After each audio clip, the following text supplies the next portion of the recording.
नमस्कार, मैं हूँ पूजा भारद्वाज और आप सभी का अपने परिवार बिग लर्निंग के यूट्यूब प्लेटफॉर्म पर स्वागत है। मुझे उम्मीद है कि आप अब कुशल होंगे, बेहतर होंगे, स्वस्थ होंगे और बड़े मन से पढ़ाई के मैदान में उतर गए होंगे। और हम सभी ने भी मिलकर बिग लर्निंग के यूट्यूब प्लेटफॉर्म के माध्यम से यूपी ट्रिपल एसएससी पैट का आगाज किया है। तो मैं पूजा भारद्वाज आज आपको पढ़ाऊंगी ज्योग्राफी। तो सेशन स्टार्ट करने से पहले हम कुछ बेसिक चीज़ें जानेंगे। पहले तो हम ये जानेंगे कि सिलेबस क्या है, फिर हम जानेंगे कि बेसिक चीज़ें क्या हैं। तो आज की जो क्लास होगी वो मुख्य रूप से इन्हीं दो चीज़ों पे केंद्रित रहेगी। देखिए, सिलेबस जानना बहुत ज़रूरी है। अगर आप किसी भी एग्ज़ाम की तैयारी कर रहे हैं, तो अगर आपको सिलेबस अच्छे से आता है, तो ये मान के चलिएगा कि आपकी आधी से ज़्यादा समस्या तो इसी में ही सुलझ गई। फिर नेक्स्ट जो क्लास है, नेक्स्ट क्लास से हम टॉपिक स्टार्ट करेंगे। तो आज हम थोड़ा सा जान लेते हैं। सबसे पहले तो ये है कि देखिए, जो पैट का एग्ज़ाम है आपको उसमें कम से कम 80% लेके आना होगा। लेकिन अगर आप 80% से ज़्यादा लाएंगे तो आपके सिलेक्शन होने की संभावना ज़्यादा होगी। और मेरा प्रयास रहेगा कि मैं ज्योग्राफी को आप सभी के लिए सरल बनाऊं, काफ़ी ताकि आसान बनाऊं इस चीज़ को, ताकि आप अच्छे से अच्छे कर सकें इसमें और अच्छा प्रदर्शन करने के बाद इसमें आप अपना अच्छा मार्क्स ला सकें। तो पहले हम थोड़ा सा देख लेते हैं कि इसका सिलेबस क्या है और इसकी बेसिक चीज़ें क्या है, और फिर नेक्स्ट टाइम से हम लोग जो है अपनी क्लास करें। तो सेशन जो स्टार्ट कर रहे हैं हम, सेशन स्टार्ट करने से पहले हम ये जान लेते हैं कि आखिर ये ज्योग्राफी शब्द है, आखिर ये है क्या। तो देखिए, ये जो ज्योग्राफी शब्द है, ये ज्योग्राफी शब्द एक चारक थे, इरेटोस्थनीज। तो इस शब्द का जो इस्तेमाल किया है, ज्योग्राफी शब्द का इस्तेमाल किया है, वो इरेटोस्थनीज ने किया है। ठीक है, ये जो थे ये ग्रीक थे, यूनानी थे। तो भूगोल का जो सबसे पहले क्रमबद्ध और व्यवस्थित जो अध्ययन जो किया गया है वो यूनानियों के द्वारा किया गया है। और जो ये ज्योग्राफी शब्द है, ज्योग्राफी शब्द इरेटोस्थनीज ने दिया था। तो जैसा प्रश्न आ जाता है कि ज्योग्राफी के जनक कौन है, तो इरेटोस्थनीज को भूगोल का पिता भी कहा जाता है। तो अगर इनका हम समय देखें तो इनका जो समय है वो है 270 से 194, ये इनका समय है। ये तो ये जो चीजें हैं, जब आप क्वेश्चन आए अगर ज्योग्राफी के जनक कौन है तो आप क्या लगाएंगे, इरेटो। ठीक है, अब देखिए थोड़ा सा हम सिलेबस के बारे में जान लेते हैं कि आखिर सिलेबस क्या है।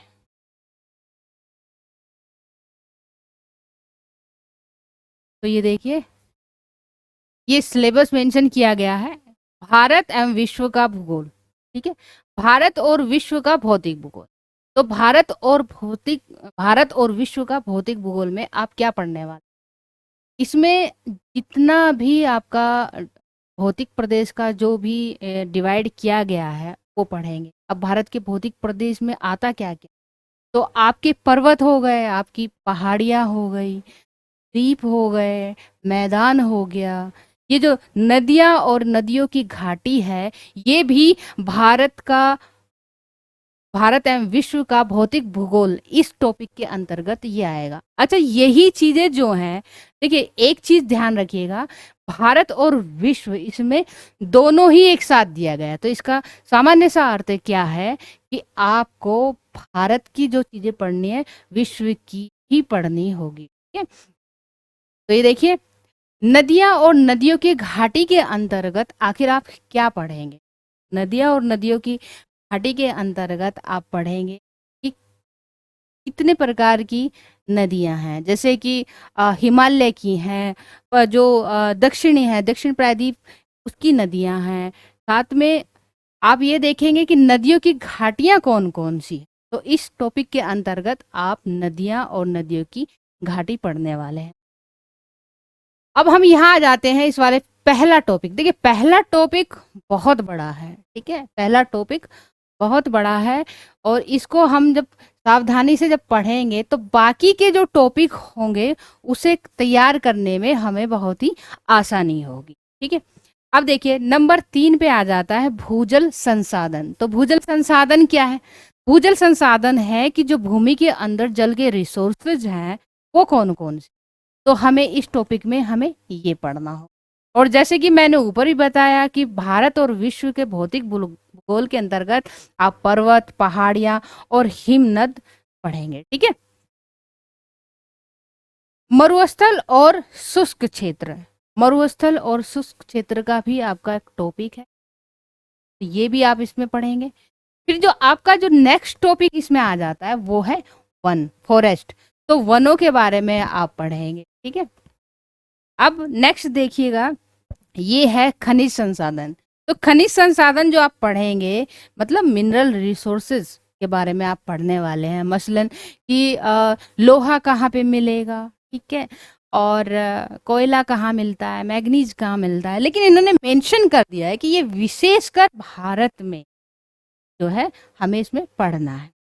ठीक है, फिर हमारा जो नेक्स्ट जो टॉपिक आ जाता है सिलेबस के अंतर्गत वो आ जाता है भारत एवं विश्व का राजनीतिक भूगोल। तो भारत और विश्व के राजनीतिक भूगोल के अंतर्गत आप क्या पढ़ेंगे?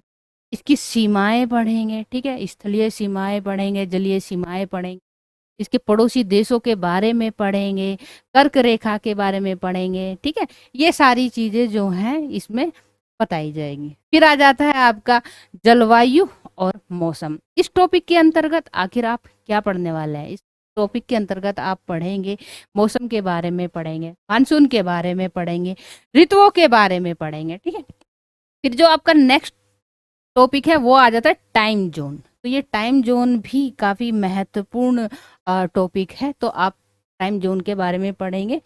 और जो नेक्स्ट है आपका वो आ गया आपका जन सांख्यिकी, परिवर्तन तथा प्रवास। तो कुल मिला के ये आपके सारे टॉपिक रहने वाले हैं। देखिए सिलेबस बहुत छोटा सा है, ठीक है, ज्यादा नहीं है।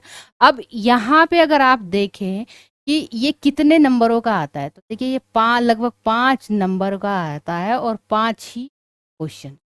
ठीक है, तो मेरी भूमिका ये है कि मैं इन सारे टॉपिकों को आपके लिए सरल बना दूं, आसान बना दूं, ताकि आप जो 5 क्वेश्चन है 5 में से 5 क्वेश्चन करके आए और 5 के 5 नंबर आपको मिल जाए। अब देखिए मेन बात ये है कि जो हम पढ़ने वाले हैं कि आखिर भूगोल में हमें पढ़ना क्या है। ठीक है, भूगोल का आखिर हम जो डिवीजन करेंगे तो वो आखिर कैसे करेंगे। तो देखिए ये 2 पार्ट में आप इसका डिवाइड करो। भूगोल का जो पाठ्यक्रम है आखिर आप इसको कैसे पढ़ेंगे। तो ये है भारत का भूगोल और दूसरा है आपका विश्व का भूगोल।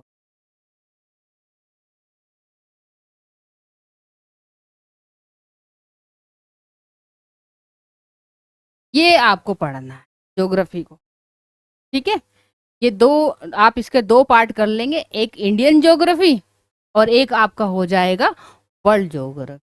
ठीक है, तो अब ये देखिए अगर हम क्वेश्चंस देखें, प्रीवियस क्वेश्चन पेपर देखें और उसमें देखिए कि भाई वेटेज आखिर हमें किसे देना है, तो भारत के भूगोल को हमें बहुत अच्छे से पढ़ना होगा। क्योंकि लगभग आपने पिछला क्वेश्चन पेपर भी देखा होगा, लगभग 3 से 4 क्वेश्चन आपको यहाँ से मिल जाएंगे और 1 से 2 यहाँ से मिल जाएंगे।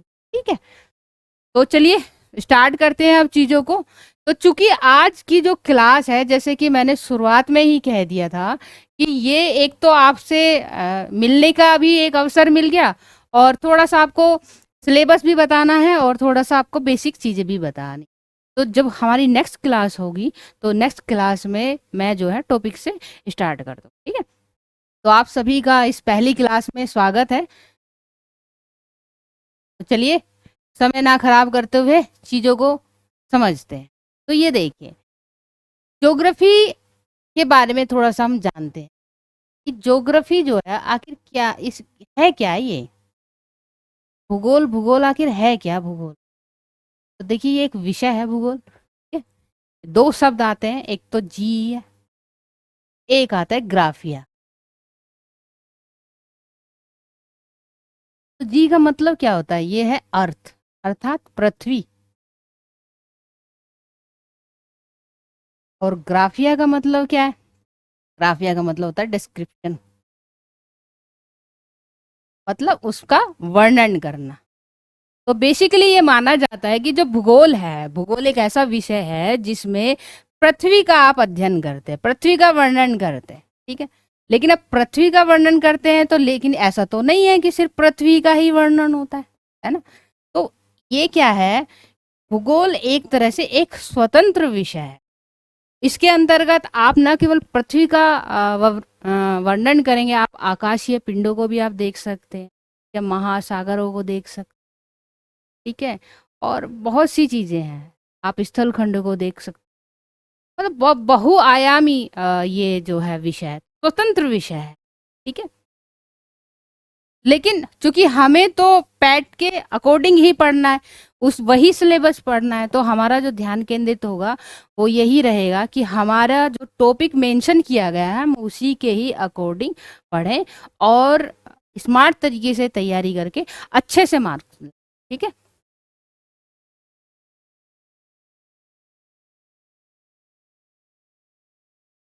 तो ये देखिए, अब ज्योग्राफी में जैसे मैंने बताया कि हमें भारत का जो भूगोल है वो बहुत ही अच्छे से पढ़ना होगा। तो हम जो स्टार्टिंग करेंगे हम इस क्लास की, वो करेंगे हम भारत का भूगोल से। तो भारत का भूगोल अगर मैं कह रही हूं, तो इसका सामान्य सा अर्थ ये है कि हमें भारत के बारे में जानना है, ठीक है। हमें भारत के बारे में जानना है, मतलब सारी जो चीजें हैं वो भारत पे ही केंद्रित रहेंगी। तो देखिए, थोड़ा सा भारत को जानने का प्रयास कर। अब ये देखिए, जैसे कि देखिए, हम जानते हैं कि जो हमारी पृथ्वी है वो गोल है, ठीक है, वो गोल है। और इसमें क्या है, इस पृथ्वी की खास बात क्या है कि इसमें 5 तो आपके पास,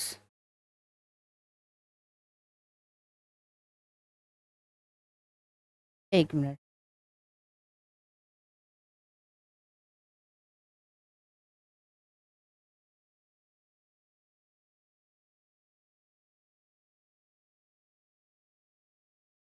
तो ये देखिए पृथ्वी है, तो इसमें क्या है, इसमें 5 आपके महासागर हैं। तो ये बहुत ही बेसिक चीज है, 5 महासागर है, मतलब ओशन। और आपके 7 इसमें महाद्वीप हैं, मतलब कि कॉन्टिनेंट।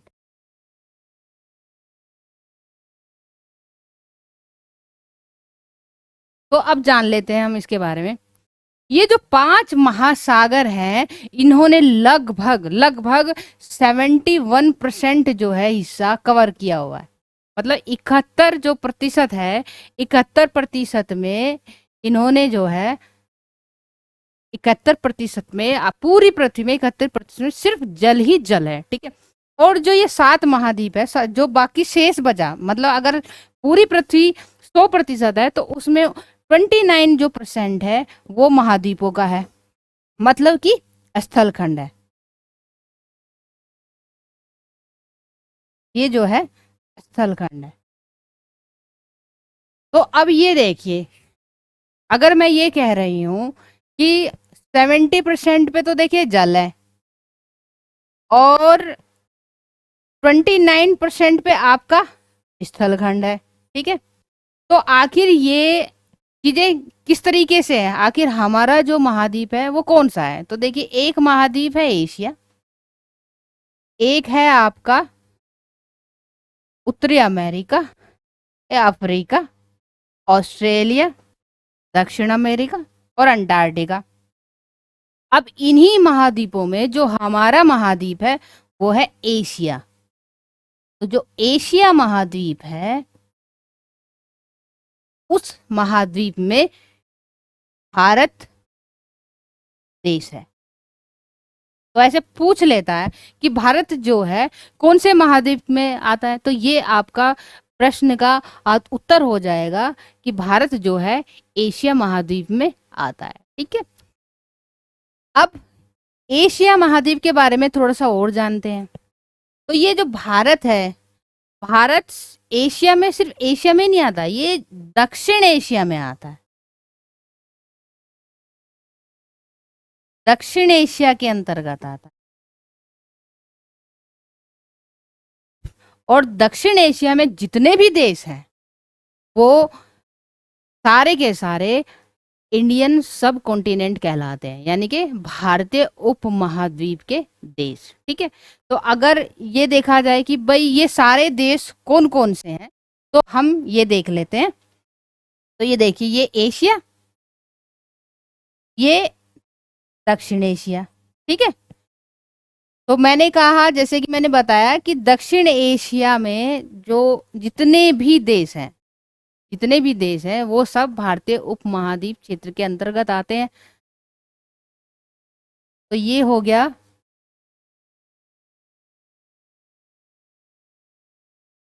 भारतीय उपमहाद्वीप वाला क्षेत्र, हो गया ये।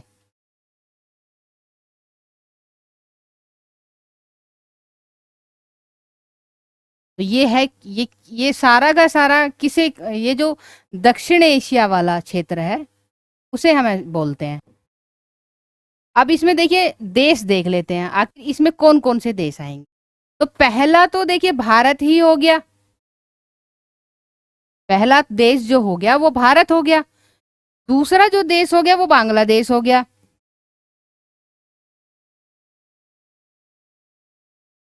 जो मुख्य देश है बांग्लादेश हो गया। अब देखिए नेपाल जो है वो भी इसी में ही है। ठीक है, अब देखिए जो भूटान है वो भी इसी में ही है। अब जो श्रीलंका है, देखिए श्रीलंका भी इसी में ही है। अगर आप देखेंगे तो मालदीव भी आपको इसमें ही मिलेगा। और अगर आप पहचान पाएंगे तो पाकिस्तान भी आपको इसी में ही मिलेगा। ठीक है, तो देखिए देख लेते हैं। ये एक हो गया,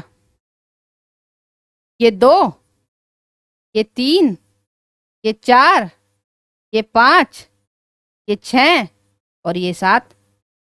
अगर प्रश्न आ जाता है कि भारतीय उपमहाद्वीप के कौन से देश हैं और ये दे दिया सातों के साथ, तो आपको प्रश्न को गलत करने की जो संभावना है वो काफी कम हो जाएगी। ठीक है, तो कुछ भी है, देखिए आप ये याद कर लीजिएगा, और जब आप इसको याद कर लेंगे तो आप जो है आंसर सही से कर पाएंगे।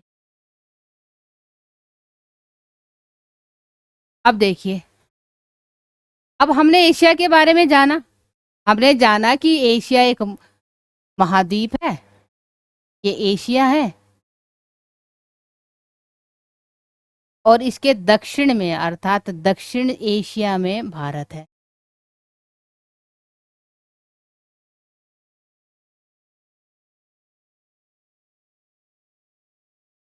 तो अगर आप एशिया के बारे में थोड़ा सा और जाने, तो अगर आप इसको जनसंख्या की दृष्टि से देखें या फिर आप इसको क्षेत्रफल की दृष्टि से देखें, तो ये विश्व का सबसे बड़ा महाद्वीप है। क्या है ये? विश्व का सबसे बड़ा महाद्वीप। ये एशिया की खास बात है, विश्व का सबसे बड़ा महाद्वीप है। ठीक है, तो अब हम जो है, हमने ये तो बता दिया कि भारत जो है एशिया महाद्वीप में स्थित है। तो अब हम थोड़ा सा भारत के बारे में जानना चाहेंगे। ठीक है, तो अब जानने का प्रयास करते हैं। तो उसमें देखेंगे कि आखिर जो भारत है, क्या है भारत। ठीक है ना, भारत क्या है, तो इसमें हम थोड़ा थोड़ा जानेंगे, धीरे धीरे अपनी इंफॉर्मेशन बढ़ाएंगे और धीरे धीरे इंटेलिजेंट बनेंगे। कहने का मतलब ये है कि एकदम से ये नहीं सोच लेना है आप सभी को कि सारा इंफॉर्मेशन एकदम से मिल जाए और सब एकदम से झटपट आप जो है तैयार हो जाए। तो आपको थोड़ा सा समय देना होगा और अच्छे से चीज़ों को सीखना होगा। तो तो देखिए, पहले हम भारत को देख लेते हैं थोड़ा। ये है भारत जी। तो जो ये भारत है, इस अगर आप इनको देखें तो इसमें राज्य देखते हैं हम भारत में। तो भारत में जो राज्यों की संख्या है वो है 28, और जो केंद्र शासित प्रदेश हैं,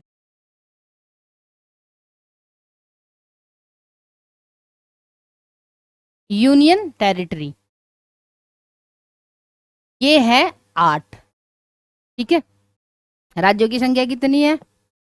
28, और केंद्र शासित प्रदेश यूनियन टेरिटरी कितनी है? ये है 8। तो अगर मान लीजिए कभी प्रश्न आ जाता है तो कि भाई किस राज्य की राजधानी कौन सी है, कितने राज्य हैं, कितने केंद्र शासित प्रदेश हैं, तो आप आराम से उस प्रश्न को हल कर पाएंगे। ठीक है, तो अब हम धीरे धीरे इंफॉर्मेशन बढ़ाते हैं भारत के। अब ये देखिए, भारत जो है, ये भारत है। भारत का जो क्षेत्रफल है, अगर आप भारत के क्षेत्रफल की बात करते हैं,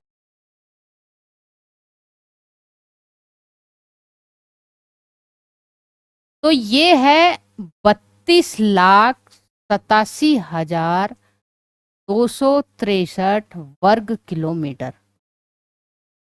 वर्ग किलोमीटर, तो जो क्षेत्रफल होता है वो हमेशा वर्ग किलोमीटर में ही होता है। कई बार एग्जामिनेशन जो है, एग्जामिनेशन में मान लीजिए किलोमीटर आ गया, ठीक है, तो आप आराम से ये देख लेंगे कि भाई वर्ग किलोमीटर है, और सही आंसर पे टिक लगाएंगे। दूसरा, जब हमने भारत का क्षेत्रफल जाना, तो चूंकि हमारा जो सिलेबस है, देखिए भारत और विश्व दोनों एक साथ हैं, तो हम जो भी इंफॉर्मेशन भारत की जानेंगे उसको विश्व के संदर्भ में भी हम देखेंगे। तो ये भारत का क्षेत्रफल आखिर विश्व के क्षेत्रफल का कितना है? मान लीजिए पूरे विश्व का क्षेत्रफल अगर 100 एकड़ है, तो भारत कितना है? तो ये जो है भारत का जो है, ये विश्व के क्षेत्रफल का 2.4%। कि अगर 100 एकड़ की जमीन है तो उसमें से 2.4 जो है वो भारत का। और क्षेत्रफल में अगर इसका देखा जाए कि भाई रैंक कौन सा है, भाई स्थान कौन सा है क्षेत्रफल की दृष्टि से, तो ये है आपका 7वां। अब जब हम विश्व के संदर्भ में देख रहे हैं, तो अब हम ये भी जानेंगे कि भाई पहले नंबर पे कौन है, कौन सा ऐसा देश है जिसका क्षेत्रफल जो है भारत से ज्यादा है, कौन सा ऐसा देश है जो सेकंड नंबर पे है, कौन सा ऐसा देश है जो थर्ड नंबर पे है। तो ये देखिए, जो पहले नंबर पे है क्षेत्रफल की दृष्टि से, पहले नंबर पे है रूस, दूसरे पे है कनाडा, तीसरे पे है चीन, फिर आपको मिल जाएगा संयुक्त राज्य अमेरिका, फिर आपको मिलेगा ब्राजील, फिर आपको मिलेगा ऑस्ट्रेलिया,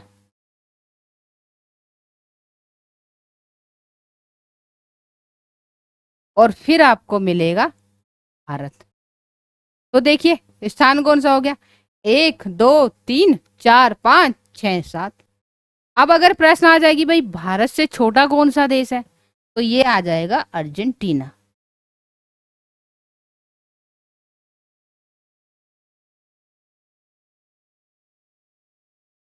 ये अर्जेंटीना, ठीक है, ये भारत से छोटा देश। अब देखिए नेक्स्ट देखते हैं, ये हमारा क्षेत्रफल हो गया।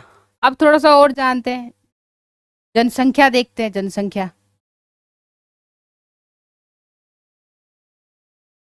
क्षेत्रफल हो गया तो अब जनसंख्या देख लेते हैं।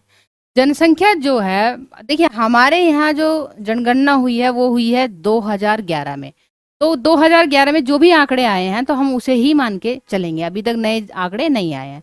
तो 2011 के आंकड़े ये कहते हैं कि भारत की जो जनसंख्या है वो है 121 करोड़। ठीक है, 121 करोड़ है। और अगर आप ये देखें कि पूरे विश्व में, पूरे विश्व में हमारे यहाँ जो जनसंख्या है वो कितना प्रतिशत है, पूरे विश्व की जनसंख्या का कितना प्रतिशत है, तो ये है 17.5।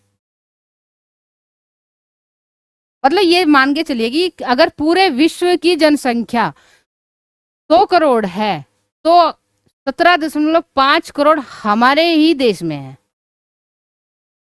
और अगर आप रैंक देखेंगे भाई स्थान कौन सा है पूरे विश्व में, पूरे विश्व में, तो ये स्थान हो जाएगा दूसरा। जनसंख्या की दृष्टि से पूरे विश्व में भारत का स्थान है दूसरा। अब प्रश्न ये है कि भारत अगर दूसरा है तो पहला कौन है भाई? पहले जो है वो है चीन जी। ठीक है, चीन है पहले पे, फिर है भारत, फिर तीसरे नंबर पे आपके जो है संयुक्त राज्य अमेरिका,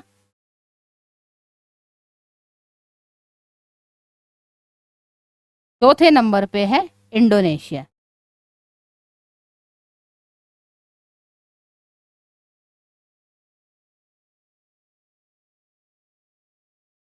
ठीक है, तो ये देखिए, ये एक थोड़ी सी एक इंफॉर्मेशन हो गई। राज्य हो गए, राज्य कितने हैं? 28। केंद्र शासित प्रदेश कितने हैं? 8। अगर आप क्षेत्रफल देखेंगे तो 32,87,263 वर्ग किलोमीटर है। अगर आप विश्व के संदर्भ में देखेंगे तो 2.4% है। अगर आप स्थान देखेंगे तो 7। ठीक है, अगर आप जनसंख्या देखेंगे तो 121 करोड़ है 2011 की जनगणना के अनुसार। अगर आप देखेंगे कितने प्रतिशत भारत विश्व की जनसंख्या का कितना प्रतिशत है तो वो 17.5 है। अगर आप देखें रैंक कौन सा है तो वो है दूसरा। तो ये भारत का थोड़ा सा इंफॉर्मेशन हो गया। तो अब इसमें थोड़ा सा और ऐड करते हैं और जानते हैं भारत को। अब हम भारत की जो है,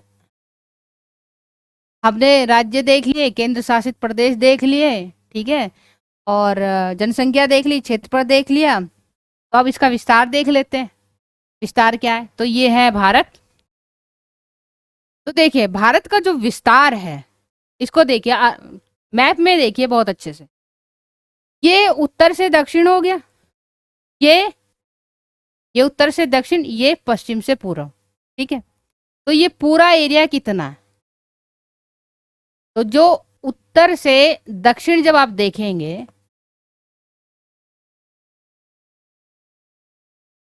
उत्तर से दक्षिण, तो ये आपको मिलेगा 3,214 किलोमीटर।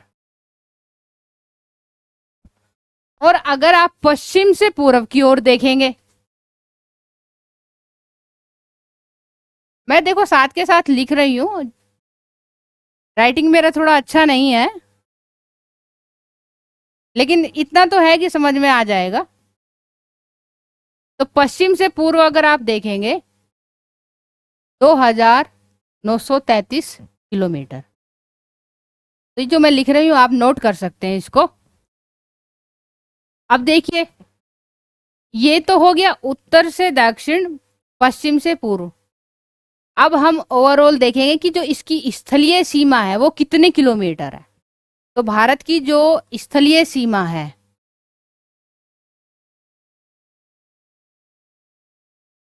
वो मिलेगी आपको 15,200 किलोमीटर।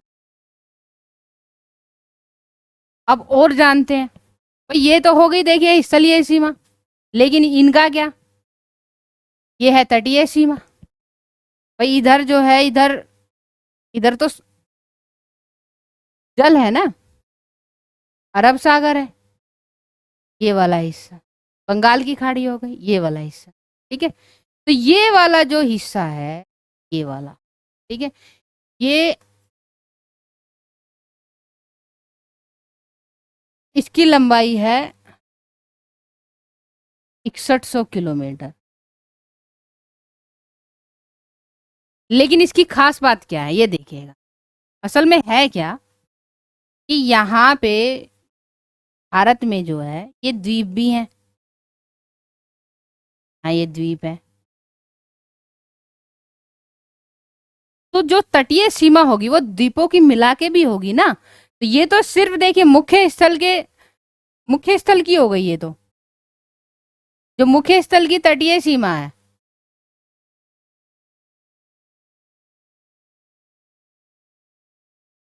वो है 6100 किलोमीटर।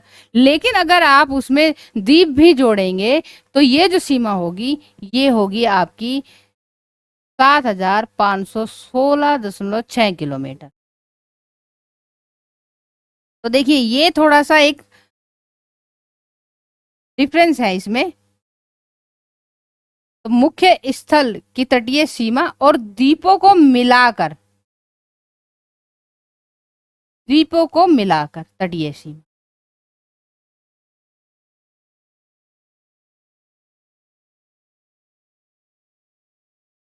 तो देखिए आज हमने थोड़ा सा भारत को जाना। ठीक है। अगर प्रश्न आता है कि आपका जो है स्थलीय सीमा कितनी है तो आप 15,200 किलोमीटर लगा देंगे। अगर आपका मुख्य स्थल के तटीय सीमा अगर पूछे तो 6100 किलोमीटर लगा देंगे। अगर द्वीपों को भी मिला के तटीय सीमा पूछेगा तो 7516.6 किलोमीटर। तो देखिए आज हमने थोड़ा सा सिलेबस के बारे में जाना, थोड़ा सा हमने जो है बेसिक चीजें जानी, भारत के बारे में जाना। ठीक है। तो ये आज हमारी पहली क्लास है और नेक्स्ट जो क्लास है उसमें हम टॉपिक्स पे आएंगे। ठीक है। तो आपसे फिर नेक्स्ट क्लास में मुलाकात होगी। नमस्कार।